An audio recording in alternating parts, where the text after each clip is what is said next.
हामी देख्न सकिन्छ र ट्राफिक सरहरूले चाहिँ यो बाइक चाहिँ जुन आउँदै गर्दाखेरि म फलो गर्दै आएँ र यसरी यो गाडीले चाहिँ रोकेको थिएन र मैले रिक्वेस्ट गर्दाखेरि ट्राफिक सरहरूले चाहिँ यसरी रोकेर चाहिँ जुन अहिले कारबाहीको प्रक्रियामा हुनुहुन्छ उहाँ फोन गर्दै हुनुहुन्छ जुन दृश्य पनि हामी देख्न सक्छौँ।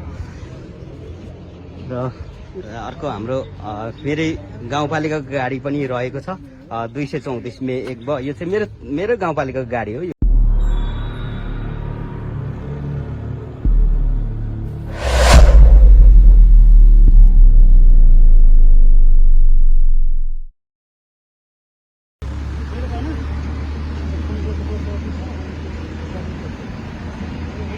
यताको भट्टी कसलको बनाएको हजुरले मापासी गर्नुभयो मैले त छुट्याउनै सकिनँ। यताको हो कि खै आइरहेको छ तपाईँबाट आएको कि यताबाट आएको मापासी बेसी तर मैले अहिलेसम्म मापासी गरेको पनि छैन। अलिअलि यता साइड गर्छु यता पसल छ त्यताबाट पनि हुनसक्छ। दर्शकबिन हामी देख्न सकिन्छ आज बादी ब 723 नम्बरको मोटरसाइकल आज शनिबारको दिन जिल्ला ट्राफिक कार्यालय जुन चेकिङको क्रममा चाहिँ यहाँनिर देख्न सकिन्छ सरहरूले के गर्नुहुन्छ यस विषयमा चाहिँ यहाँनिर हामी भिडियोमा छौँ। र विशेष गरी पाँचथरको फिदिम बजारमा चाहिँ धेरै सरकारी गाडीहरू यसरी कुद्ने गरेको छ र पासमा छ या के छ यो चाहिँ सरहरूले कार्यालयले के कति कारणले तपाईँलाई दिएको छ गाडी होइन आज शनिबार हो सार्वजनिक बिदा हो। सर अलिकति जानकारी दिनु न जुन यो पास बिना जुन आज शनिबारको दिन कुदिराखेको छ यो बाइक होइन यसमा चाहिँ कस्तो कारबाही हुनसक्छ यहाँहरू चाहिँ जुन बाटोमा चेकिङमा हुनुहुन्छ जुन चेकिङ यसरी चाहिँ राम्ररी तरिकाले गरिराख्नु भएको छ यसरी सरकारी गाडीहरू चाहिँ धेरै दुरुपयोग भइरहेको छ यस विषयमा अलिकति जानकारी दिनु न सर। कतिपय गाडीहरू त काम विशेषले पास लिएर पनि हिँडेको हुन्छ हजुर हजुर कतिपय अब त्यस्तै हुन्छ बाध्यता परिस्थितिमा पनि हिँडेको हुन्छ हजुर। अब उहाँहरूले आफ्नो तरिकाले उहाँहरू आफ्नो कामले फिल्डको कामले हिँड्नु भएको छ कि उहाँ आफू खुसी आफ्नो तरिकाले हिँड्नु भएको छ त्यसमा पनि भर पर्छ।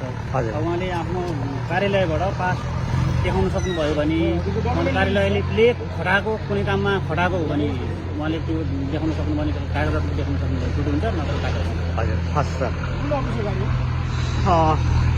दर्शकबिन अहिले हामी देख्न सक्छौँ जुन आज चाहिँ विशेष गरी फिदिम बजारको मेन रोडमा जुन सरकारी गाडीहरू चाहिँ यसरी चेकिङको क्रममा छ जुन गाडीहरू चाहिँ अहिले पाँचथरको फिदिम बजारमा चाहिँ अलिकति निजी गाडीहरूलाई मात्रै चेक गर्ने गरिएको पाइएकोले जुन गाडीलाई चाहिँ मैले यो फलो गर्दै आएको थिएँ आज जुन पूर्वाधारको र आज हाम्रो थुमिया गाउँपालिकाको एउटा सरकारी बाइक पनि यहाँनिर देख्न सकिन्छ हामी।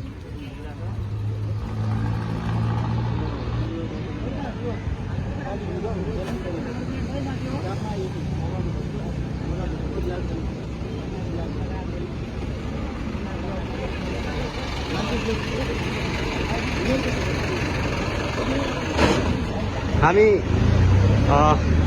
चाहिँ जुन दृश्य पनि देख्न सकिन्छ हामी सरकारी बाइकहरू आज चाहिँ जुन हामी यहाँ पूर्वाधारको गाडी जुन बाइक चाहिँ काममा हिँडेको भन्दै हुनुहुन्छ उहाँ फोन गर्ने क्रममा हुनुहुन्छ यता पनि देख्न सकिन्छ हामी तुमे गाउँपालिकाको जुन सरकारी बाइक यहाँनिर हुनुहुन्छ।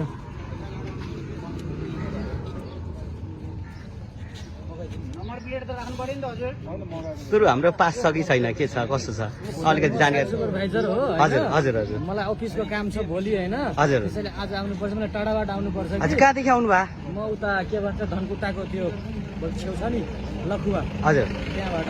अनि आज जिल्ला ट्राफिक प्रहरी सरहरूले चाहिँ रोकिराख्नु भएको छ यहाँहरूको पास चाहिँ जस्तो फिदिम बजारमा चाहिँ धेरै सरकारी बाइकहरू दुरुपयोग भइरहेको छ त्यसले गर्दा चाहिँ यहाँ पनि आज पर्नु भएको छ यस विषयमा चाहिँ के छ कसो छ अब कहाँ फोन गर्दै हुनुहुन्छ होइन? अब म कार्यालयमा फोन गर्दै हुनुहुन्छ र हामी देख्न सक्छौँ पाँचथरको फिदिम बजारमा चाहिँ एकदम कडाइका साथ चाहिँ जुन गाडीहरूको यसरी चाहिँ निगरानीका साथ मापासे चेक बिलबुक लाइसेन्सहरू चाहिँ यसरी चेक गरिरहेको दृश्य हामी देख्न सक्छौँ। र आज विशेष गरी आज दुईवटा सरकारी बाइकहरू चाहिँ मैले देख्न सफल भएँ जुन दृश्य पनि हामी देख्न सकिन्छ र ट्राफिक सरहरूले चाहिँ यो बाइक चाहिँ जुन आउँदै गर्दाखेरि म फलो गर्दै आएँ र यसरी यो गाडीले चाहिँ रोकेको थिएन र मैले रिक्वेस्ट गर्दाखेरि ट्राफिक सरहरूले चाहिँ यसरी रोकेर चाहिँ जुन अहिले कारबाहीको प्रक्रियामा हुनुहुन्छ उहाँ फोन गर्दै हुनुहुन्छ जुन दृश्य पनि हामी देख्न सक्छौँ। र अर्को हाम्रो मेरै गाउँपालिकाको गाडी पनि रहेको छ 234 मे 1 ब यो चाहिँ मेरो गाउँपालिकाको गाडी हो यो बाइक जुन उहाँ पनि अहिले चेकिङमा परिराख्नु भएको छ उहाँ चाहिँ अहिले जुन कागजहरू लिन जानुभएको होला सायद